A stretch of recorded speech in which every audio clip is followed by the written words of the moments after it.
Ladies and gentlemen, I am Yuzral, the game is World of Warships, and welcome to New Dawn in Domination Mode. We're riding today with steel guns in his Tier 6 Soviet cruiser, the Buddied, armament of 9 6-inch guns in 3 turrets, 2 fore, 1 aft, and 2 quintuple torpedo launchers, 1 on either side. Some say they fire empty vodka bottles, others that they fire dissidents who didn't meet their quotas. All I know is he's going to kill somebody with them in this battle, and when you remember that the Buddied's torpedoes only have a range of 4 kilometers, that's a little bit of a surprise. The initial focus today, however, is actually over there, Lausbur 1973 in the Japanese Tier 5 Minekaze, the ship that's got a reputation as being a little ball of hate with high-speed torpedoes and an engine that's almost as fast. Unfortunately, that speed is going to get him killed because while he's followed standard destroyer doctrine of blitzing into an early control point, trying for an early cap, he's overcooked and shot out the far side, which means that a 70% complete cap has just gone out the window. Unfortunately, the enemy also now know where he is. He had to pop his smoke to break contact. So, while he could still salvage the situation by backing up hard, turning round and scuttling north, he's only going to do the first bit of that. He's only backing up. He gets himself back into B, manages to get the cap going again, but he doesn't start turning. And the problem is that Japanese smoke doesn't last anywhere nearly as long as American or British smoke. So in a few seconds, it's going to expire. And there it goes. You can start seeing the enemy contact icons winking in on the minimap and updating as he picks up the other cruisers. Unfortunately, they can see him. And here comes the pain train. He loses 6,000, 7,000, 8,000 health in a few seconds, and while the Cleveland's eyeing up the kill, it's actually the Farragut that nails him with a well-aimed volley of 5-inch. Happily, he wasn't the only person to make that mistake, however, because Jadencourt over in the enemy Leander has gotten himself into a similar mess. He, like the Minekaze, has run off from his team, tried to make an early grab unsupported, and is about to suffer handily for it. Like the Minekaze, he goes broadside, stops and pops his smoke. Unlike the Minekaze, he doesn't have the option of scuttling out the back, because what Still Guns has got is a mate in a destroyer, Radicalon 25 in the Ognivoy. And if the Leander tries to scuttle out the back of the smoke cloud, there's a very good chance the Ognivoy has got enough lateral separation to be able to pick him up as he leaves. He could still make a run for it, of course. He'd just be under fire the whole way from, let's see, that's 3 battleships, 1, 2, 3, 4 cruisers, and a destroyer. Not good odds, and it is perhaps recognising this that Jadencourt has decided to make a stand of it, although he's rather lacking in targets because he's got no spotter, so all he can see to shoot at is the New York of Deviltry 1. He's firing 6-inch armour piercing at an angled battleship. It's going about as well as you'd expect. To further complicate things, of course, he can't see Still Guns. He's got no spotter, so he doesn't know that Still Guns is closing to hydro range. First thing he knows is his detection warning go off. Second thing he knows is the citadels ploughing in from the first broadside. And the last thing to go through his head is another 3 citadels from the second broadside. If he'd had a spotter, he would have seen Still Guns closing. Leander has torpedoes. He could have put down a defensive spread. I'd have been inclined, honestly, to try to put a defensive spread down anyway on the basis that, hey, if you don't use them, you're going to lose them, and it might buy some time. But he didn't, and now he's dead. Unfortunately, Deviltry 1 is also dead in the New York. He sailed into B along with Mulus in the Warspite, who is now doing an excellent impression of the Spartans at Thermopylae and fighting in the shade. Point B has turned into an arena of doom, a shell-swept wasteland from which few will emerge alive. Mulus incidentally being one of them, although since he takes such a battering from Cruiser High Explosive, he comes out some 15,000 health down. Still Guns, meanwhile, is trying to work his way round the side of B and hit some of this enemy support fire. eyes up Snack 450 in the battleship over there, but there's a mountain in the way, so no shots into New York today. Leo 4N, however, is looking much better in the Königsberg. He's only on 5,000 health thanks to an earlier encounter, I think, with some stray 14-inch shells. First volley goes either side, second volley adjusts a bit, comes down, and he gets 2 hits from that, doing 1,400 damage and knocking out a couple of light AA guns. Third volley comes down again, another couple of hits, if memory serves. Nope, in fact they're all clean misses, and then he gets a big 7,000 hello from Lazy Marine 222 in the Warspite, who, to be perfectly frank, is pretty much going to carry the enemy team for much of this engagement. Electrum Nautica in the Arpeggio Hurriner decides to take a shot, but Congo Dispersion means he doesn't get any results from it, and Stilguns decides enough is enough and scuttles into the defilade afforded by this headland, just evading another salvo from Lazy Marine's Warspite. Those 15-inch guns are accurate, but that also means they can be rather unforgiving. Rearranges the geography, trying to get another shot in on the stationary Hurriner, who is apparently trying to pull the same trick of firing from behind cover with battleship guns. Nice work if you can get it, but the high velocity means it tends not to work quite so well. And ignoring that, he switches back to the Warspite, and this is where the fact that the Buddied only has 152mm as opposed to the Kirov's 180mm monsters is going to bite him, because of the 27 shells he's fired in 3 broadsides, he has gotten, I believe it's exactly 2, maybe 3 shells that actually did any damage. And it wasn't for lack of hits either. Most of them, as you can see to the bottom right, are just shattering against Warspite's armour, and he's not getting any fires either. So, deciding that that's not a great use of ammunition, he switches back to the Hurriner. Shells come down. Unfortunately, he's only got a tiny bit of the Hurriner to aim at, so unsurprisingly, everything misses. And after a couple of volleys, Electronautica actually takes the hint, fires off a parting salvo, and gets underway himself. So Hurriner disappears behind the headland. Stilguns is going to get a couple of hits in, but again, it's going to be little more than scratch damage, and having broken contact, Hurriner is temporarily Daijobu. As I say, scratch damage, no fires, and nothing major. Didn't even get a flat gun on that one, for heaven's sake. So the action is temporarily over. Who wants to try point B again? Someone on the enemy team does. The cap counter has started ticking, and Stilguns is heading in it as well. He's eyeing up that nearly dead Königsberg, but he's just spotted the capper. It's the Gremiashki, the infamous Tier 5 Gremlin, one of only 2 ships ever pulled from the store because it was overpowered. Of course, when you've got 2 cruisers and a battleship shooting at you, overpowered is a relative term. Any destroyer is going to go down very, very quickly. So does any cruiser loitering around a battle space on 2,000 health. 3 regular high-X is all that's needed. Hurriner is somewhat less Daijobu now. She's on fire, and Stilguns decides to help out, but Electronauta has popped his damage control, and while Stilguns does get a fire on that, the back of the damage control immediately puts it out, so there's no free damage to be had there. Fair enough, move on to the Kirov.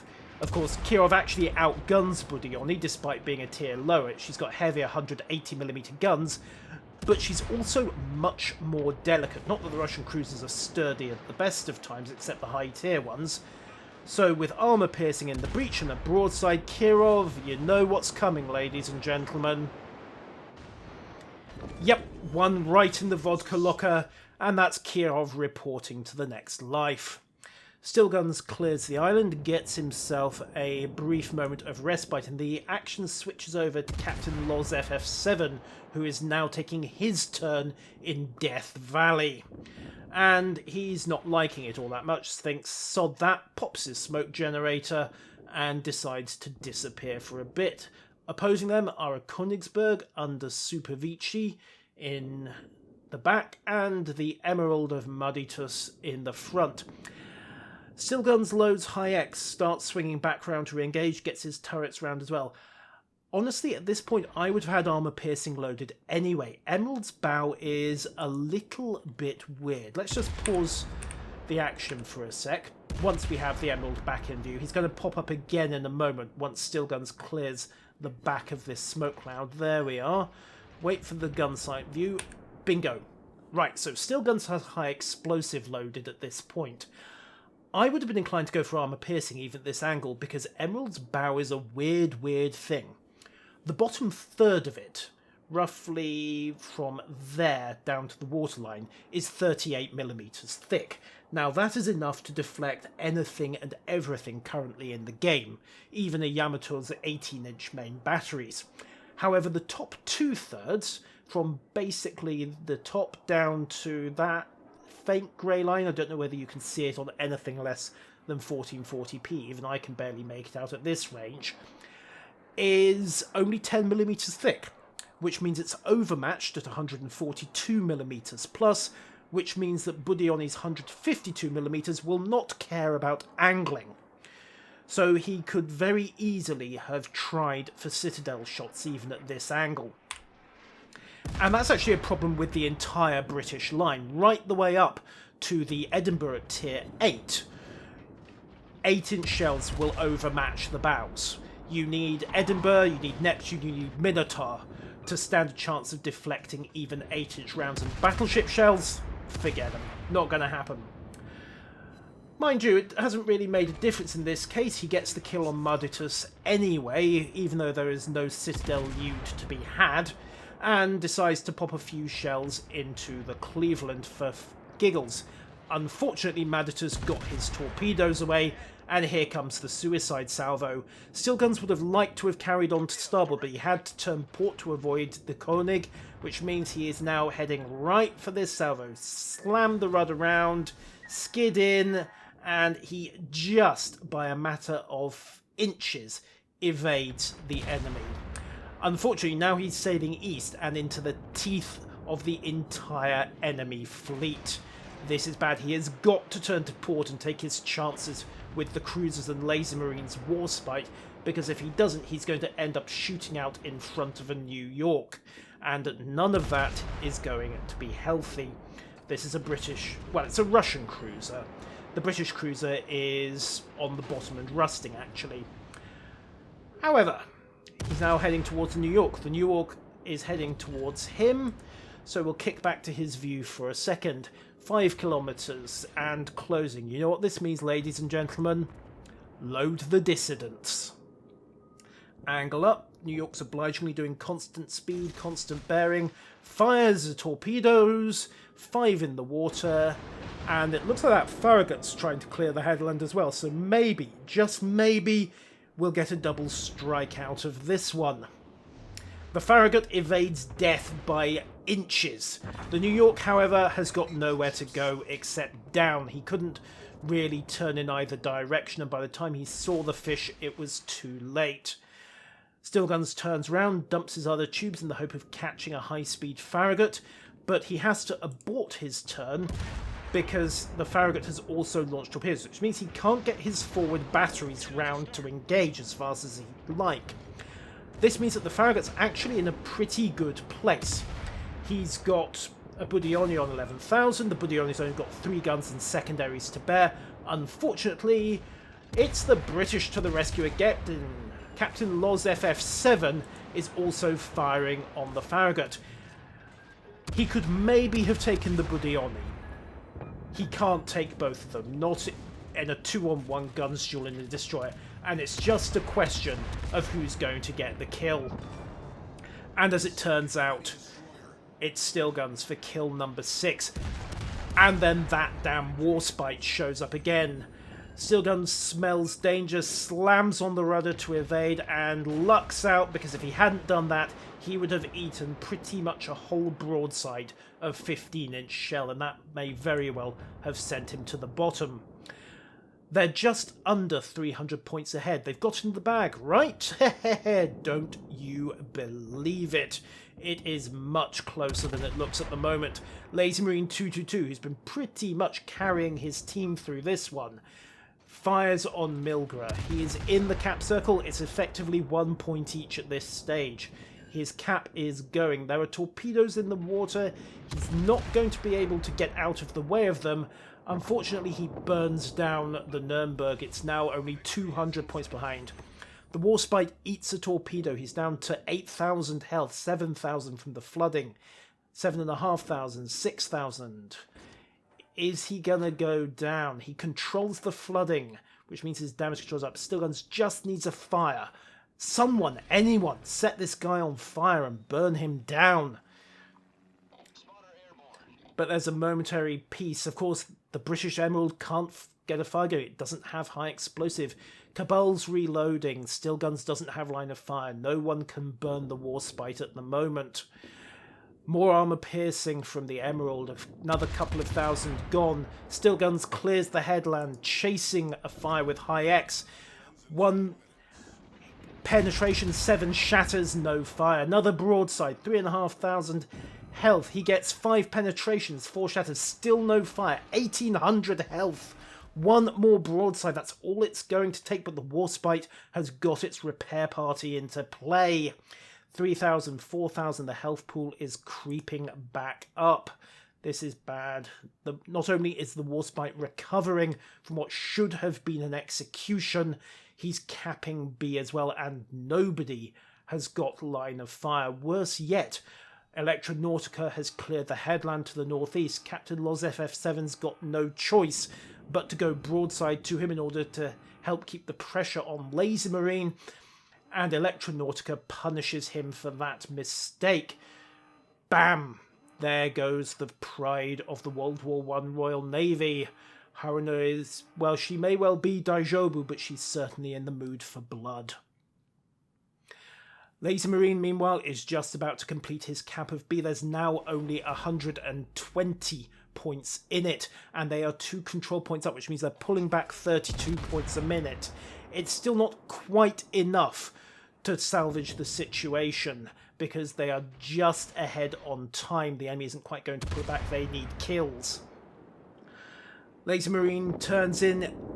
Cabal 0331 deletes him and finally puts that Warspite on the bottom. And the fight right now isn't about Stillguns. It's over here to the north. And I'm going to pause the camera again for a second while I move things over. This is the situation. It is a badly damaged Koenig and a more or less intact Myogi, who hasn't really contributed all that much to the battle so far. But they're facing a, less than, half elf, give or take, Königsberg, and of course the Arpeggio Haruna under Electronautica. 190 points difference. They are pulling back 32 points a minute. They are going to make 96 and change before the clock runs out. That's not enough. They have got to kill both Cabal 0331 and Ledzopolim in the Myogi without losing either of these ships. Can they do it? That is the question. Resume the action. Both battleships are naturally focusing on the Haruna, which arguably is a mistake, but that's where their guns are pointing, and that's the biggest threat right about now. Also, you would think, because of course Super Vici is in a German cruiser, he has torpedoes, and while they are generally last-ditch weapons, the enemy is very definitely in the last ditch. Here come the torpedoes. Cabal sees them, slams over the rudder. He evades 1, 2, 3, 4, 5... but number 6 clips him, and that is enough to send him to the bottom. So that's one battleship done. And then Electronautica throws the game away. If he'd come round Ledzopolim's stern, he could have just fired into him time after time, but instead he goes for the ram. What's the situation now? It is pretty much mutual. Both sides are down to their last cruiser. There is all of 60 points in it. There is 150 seconds on the clock. The enemy, as I remind you, is pulling back 32 points a minute. They are probably... Yes, in fact, they will make it. They will pull ahead on points unless Stillguns can do something about it. Stillguns has realised this. We'll rejoin him over here. He is turned around and he is pegging it for point B. Remember, if a point is contested, it doesn't contribute to the scoring. So he has to get into B, he has to block the score for the next 2 minutes or so, and he has to not die. He is on less than 5,000 health. There is a Königsberg around here, and they can see each other's last known positions on the minimap if they've got the option enabled. So what this boils down to is very, very simple. Can Stillguns actually manage to make the, if not the cap, then at least the block? He does. He's into B. There we are. The icon's going to flick round in a second, and they are now 39 points ahead. There's a minute 40 on the clock. Scuttles into cover in the island. Starts slowing down. He can't turn out of the island, obviously, or the enemy is going to start scoring again. Where is that Königsberg? All it's going to need is one solid broadside to delete Stillguns and end the match with a loss, and that would be a shame. He's got 6 kills, 7 citadels, 8 fires, Kraken Unleashed, Confederate, 7 citadels. He's even got a torpedo hit, and he's got a detection warning. The Königsberg can see him. Königsberg has fired, but he's fired high explosive. Oh my word, the Königsberg scores a couple of hits, only gets 500 damage. That's it, it's not going to be off. The Königsberg's not going to get another shot, and Stillguns has done enough to run the clock out. Ladies and gentlemen, that was a nail-biter.